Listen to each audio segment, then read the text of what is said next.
Roots of American Democracy. This is our second video in our summer lecture series for American government.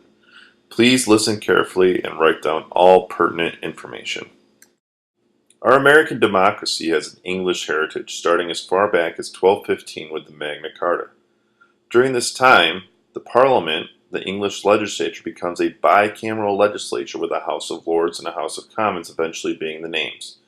There was also a glorious revolution where King James is dethroned for William and Mary.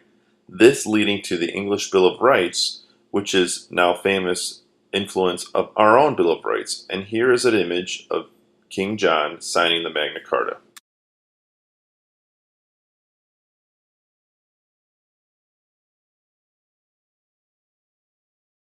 Common law is usually referred to as an unwritten law, usually based on precedents. And in American common law, we usually have property, injury, and contracts based on English law or where our common laws came from. Now we have here some discussion questions to think about for class. Where did the Parliament come from? What is common law? What does no person is above the law mean? I want you to think about these and come to class ready to discuss them first thing. Now we get to talking about the American colonies. Our early forms of government came with the Virginia House of Burgesses in 1607 and the Mayflower Compact in 1620. Both were radical for their time periods.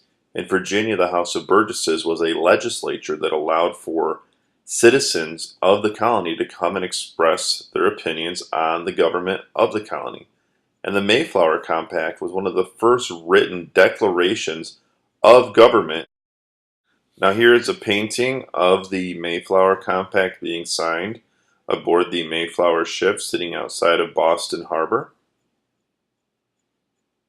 And here is the Stay House where the Virginia House of Burgesses would meet to discuss laws of the colony.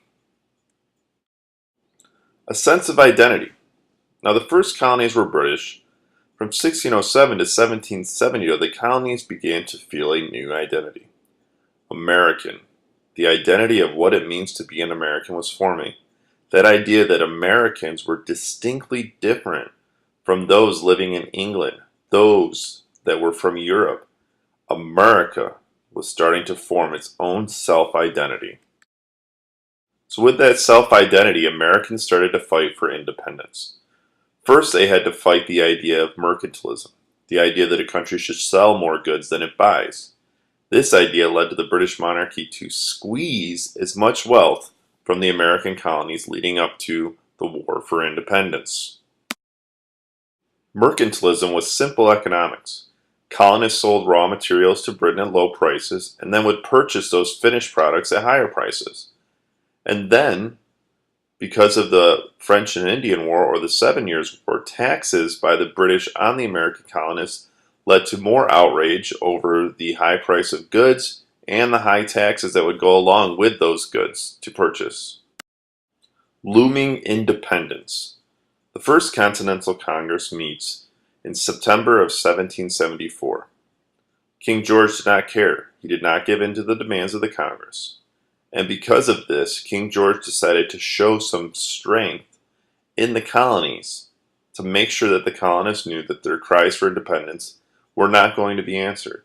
The Boston Massacre, the Battle of Lexington and Concord, two very bloody meetings between the British and the colonists that resulted in the forming of a Second Continental Congress and later the writing of the Declaration of Independence. Probably the most famous piece of propaganda in American history, the woodcut by Paul Revere of the Boston Massacre. It shows the Boston citizens running in fear of the British soldiers, the blood on the ground, and the gun smoke flying throughout everywhere. In reality, 5 people were killed, which is a tragedy, but not quite a massacre. The Continental Congress Part 2. The Americans decide it's time to go for independence. So Declaration of Independence was written by Thomas Jefferson, who was inspired by people like John Locke, Rousseau, Montesquieu, and Voltaire about the ideas of freedom and natural rights.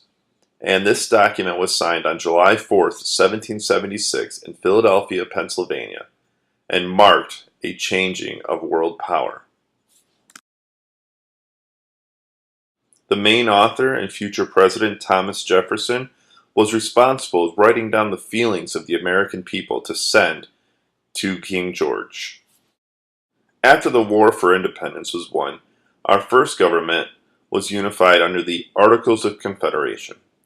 The three main issues was that it was a unicameral legislature with a weak central government, and Congress had limited power.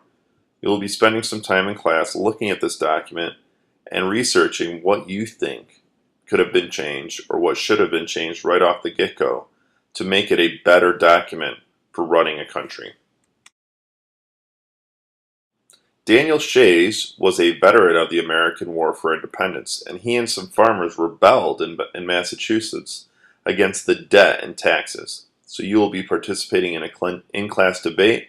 Prep for both sides.